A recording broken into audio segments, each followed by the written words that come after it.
Creating manual copies of our entities can be tedious, especially if the copies also need to be rotated. In this lesson, we're going to learn how to use the array command to copy our geometry into a rotated pattern. On my screen, I have a simple drawing of a round table and a chair. Let's say I'd like to create some copies of this chair around the outside of the table. Well, if I was to do this manually, it would be very tedious. I'd have to copy this chair into each location, and then I'd also have to rotate it to face the table. Instead, I'm going to use the array command to create all of my copies in a single step. Array is located in the Modify panel of the ribbon. The icon's right here. When I click to launch the tool, it brings up the Array dialog box. This is where I get access to all of the settings that I'll use to build my array. Notice there's two types, the rectangular and the polar array. We're going to look at the polar array right now. Polar array allows us to create copies of our entities in a rotational pattern. I'm going to click Select Objects, and then I'll select the object I'd like to copy. In this case, it's the chair. Then I'll right-click. Now let's take care of the center point. The center point is the point at which I will be copying my objects around. I can enter a coordinate here. I can enter an X and Y value. Or if I click this icon, I can pick a point on screen. I happen to have a running object snap set for center, so I'm going to select the center of this circle. Now let's take a look at the total number of items. How many objects do I want when I'm done?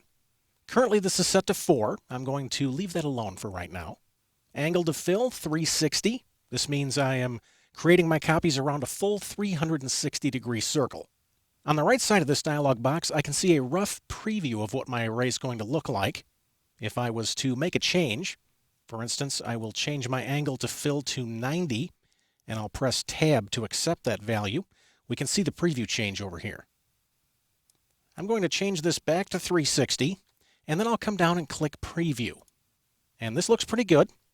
Take a look at my command line. Notice we're in preview mode right now. That means if I like the array, I can right-click to accept it, or if I want to make a change, I can press the Escape key to bring back the settings.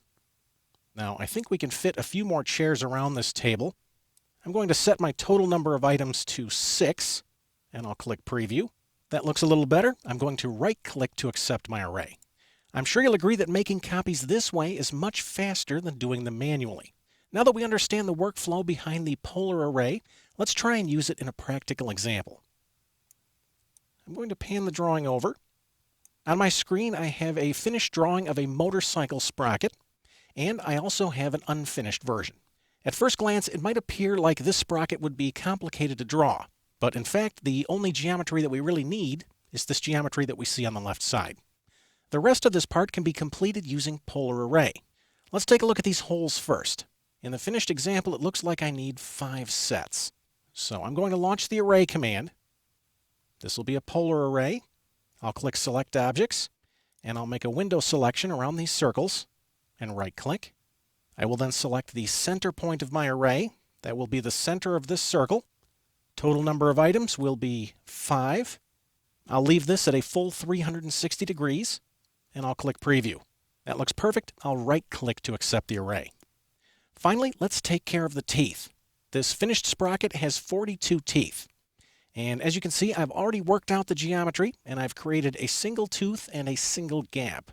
If my calculations are correct, we should be able to create 42 teeth around this part, and they should all meet seamlessly end to end. I'm going to relaunch the array command. I'll click Select Objects, and I'll window this geometry, and then I'll right-click.